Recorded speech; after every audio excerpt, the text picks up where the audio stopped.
Hello everyone and welcome back to Milo Farms.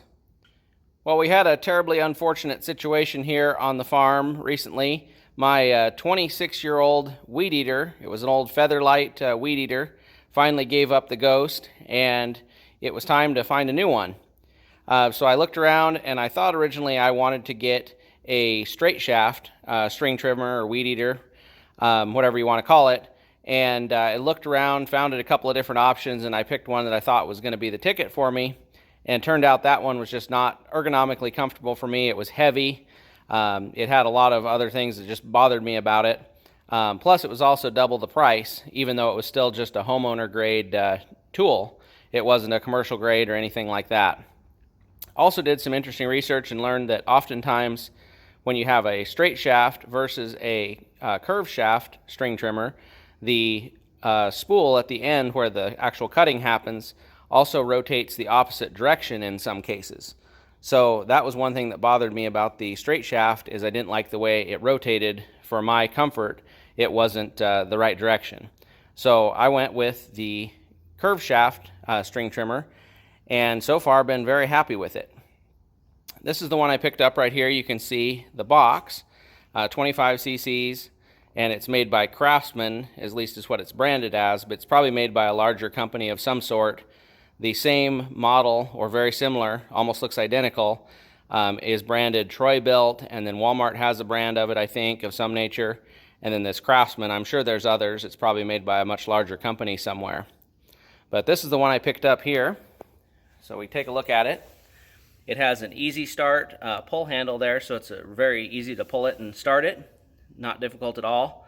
It has standard controls like a steel would or something like that. Most modern string trimmers have the same kind of controls. And then you can see down here at the end, it's got the double-sided spool there with the string coming out both sides, whereas the old one I had only had the string on one side. So you can see right here, the interesting thing is there's a disconnect in the shaft where you can take the bottom part off of the power head. It accepts different attachments on the tip down there where the actual cutting blade is, or cutting string. You can take it off there at the red band, and you can put different attachments like a small blower. There's a little chainsaw attachment like a pole saw. There's a little rototiller, a whole bunch of different options that you can actually get and make this same power head into all those tools. Similar to what Steel has, there's that combi tool or whatever it's called that they have, but this is definitely a lot cheaper and definitely a more homeowner grade. So I haven't purchased any of those attachments yet, but I'm going to go ahead and purchase some of those. I think maybe the pole saw might be kind of handy, and maybe even the rototiller might be handy for the garden. Mrs. Milo Farms might like that.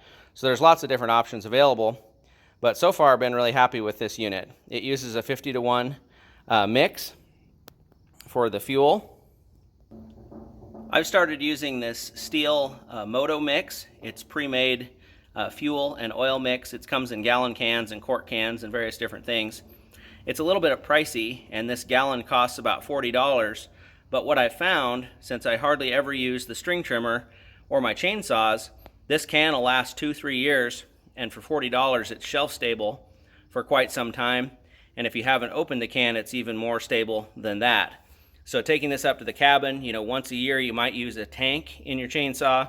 Same here with this weed eater. You might use a couple tanks in a whole summer. So this can will last you a long time, and it's pre-mixed, it's ready to go. You don't have to mess around with it, and it's made by Steel, so it's definitely a good product.